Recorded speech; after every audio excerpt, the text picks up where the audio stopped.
If you're thinking about starting a podcast, it's a lot easier than you might think. Podcasting is one of the most accessible forms of content creation, and it can be as simple or as complicated as you want it to be. It's also super fun to create a podcast, and it's rewarding to share with friends and family and whatever community you end up building online. If you want to get started right now with no additional cost, you can totally make a podcast for free using just your smartphone. But if you want to invest in some equipment, you can create a really good setup on the cheap.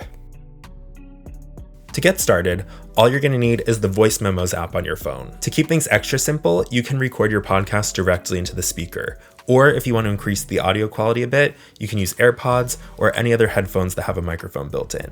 Once you're done recording, you can save that voice memo to files and then import it directly into iMovie, where you can cut up the file and create your final episode. You can even publish your podcast for free on YouTube, but if you want access to Apple Podcasts and Spotify, you'll probably need to use a podcast hosting website, and a lot of these offer free trials if you want to test it out before you commit.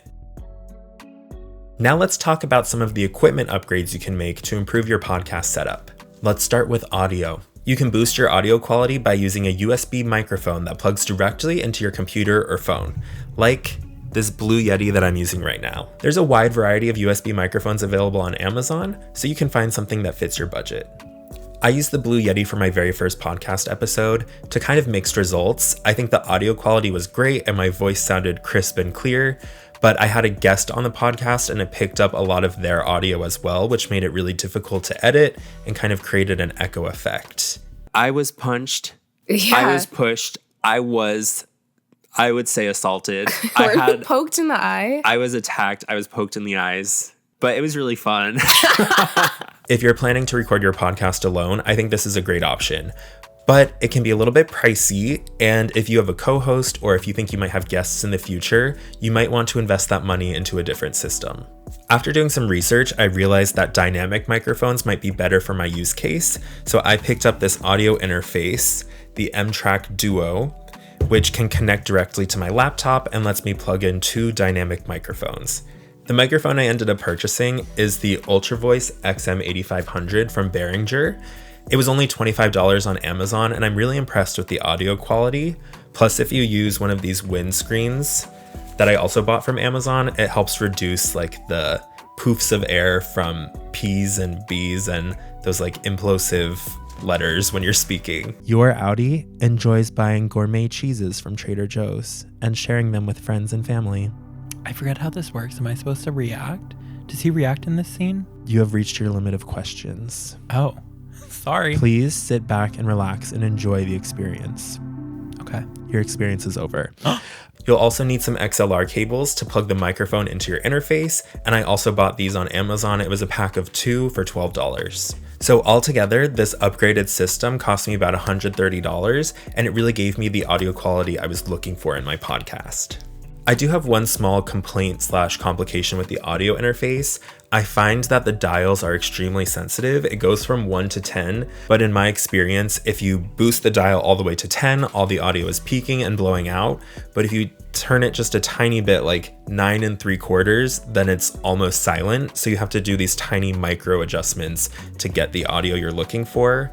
And it was a little annoying at first. I've gotten used to it now, but there might be a better interface out there that doesn't have this issue. I recorded my first 10 episodes exclusively as an audio podcast, but then I really wanted to introduce video, and that required some more equipment and a lot more editing time. My cheap and easy solution to recording video is once again just using my phone.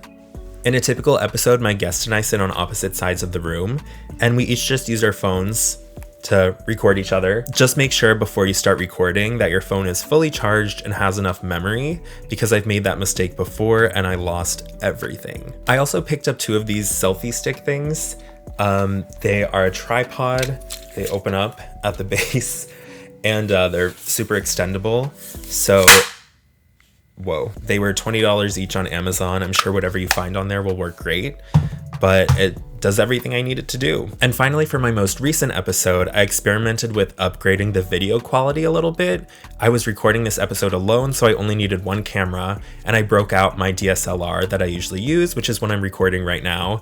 It's a Panasonic Lumix G7, I just record with the basic kit lens, the internal battery, and an SD card, and then when I'm all done, I just import it right into my computer for editing. So that's a quick overview of my podcast setup and equipment. Like I said, it can be as simple or as complicated as you want it to be.